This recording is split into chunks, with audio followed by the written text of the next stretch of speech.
Well, where it started making me, I had to stop giving a fuck about people. That was the biggest thing. I had to stop caring what people thought about me. I realized that everybody's fucked up. That's the one thing I realized. I walked around and I put these people on a fucking pedestal. Everybody was better than me. So I can't tell you anything about me because you're gonna judge me and I'm gonna feel even worse than what I am. What I realized, once I calmed my mind down and sat back and looked at how jacked up this world is, once you realize that you are not alone, everybody that's talking to you about how jacked up you are, only thing they've done better than you is they've hidden their fucked up world better than you have. That's all they've done.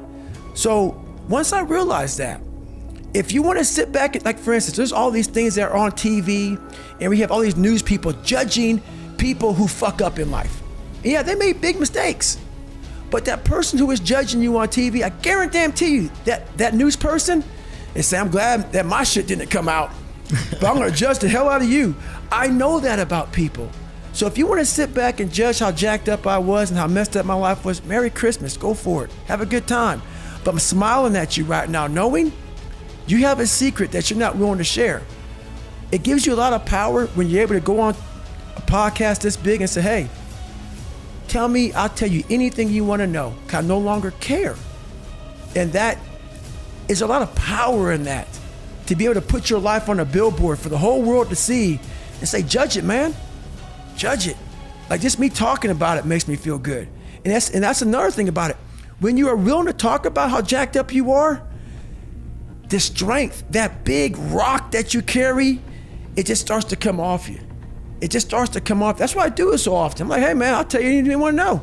I'm tired of being afraid. I'm tired of not telling you shit. I'm tired of lying about how good I'm not. When I got through with that first 100-mile race that I did around that 1 mile track that I didn't prepare for, and I was considerably, it was horrible. And I'll never forget, I found such peace and beauty. And I got done, I was in the worst pain of my fucking life. And I got done and my wife pulled the car up on my ex-wife, pulled the car up on this little lawn, and I got in the back of it. And I got up the stairs. I'm not gonna go through the whole story, but I remember laying in the tub. And she put the shower on me, and I ran 101 miles in like 19 hours. And I was like peeing dirt out of me. And I'm sitting there and I'm jackhammering, and my body is just the most broken it's ever been, even to this day. And this feeling came over me. Call it crazy if you want, but very few people, I guarantee, have ever felt this before, to push themselves so far outside of what they thought was even possible, even for me. I laid in that tub and I didn't want it to go away. I had drained myself of every bit of strength, energy I had.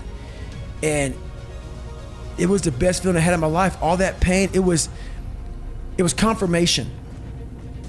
It was confirmation that I had gone through a crucible and I had figured out another level of David Goggins, a level that I thought was humanly impossible for anybody to do. When I was at mile 70 and shit and pissed all over myself, and I was able to go 31 more miles. In that process of the next 31 more miles, I found out more about myself in that 31 miles than I ever have in my entire life. The conversations, the mental blocks, the roadblocks, everything horrible. It was just feeding at me like light speed. Get the fuck out of here, man. But I was able to figure out different tactics.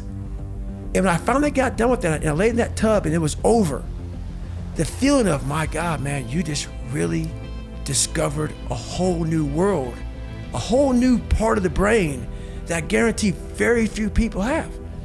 So it's a feeling I can't even describe. It's not about the underdog so much. I think we're all an underdog. I think the top CEO on the planet Earth still has that doubt. Yeah. I don't give a fuck where you're from. Kobe Bryant, Michael Jordan, the best on the planet. We're all underdogs. Whether you're underdog because you put yourself there to be hungry, or you're just a real life underdog.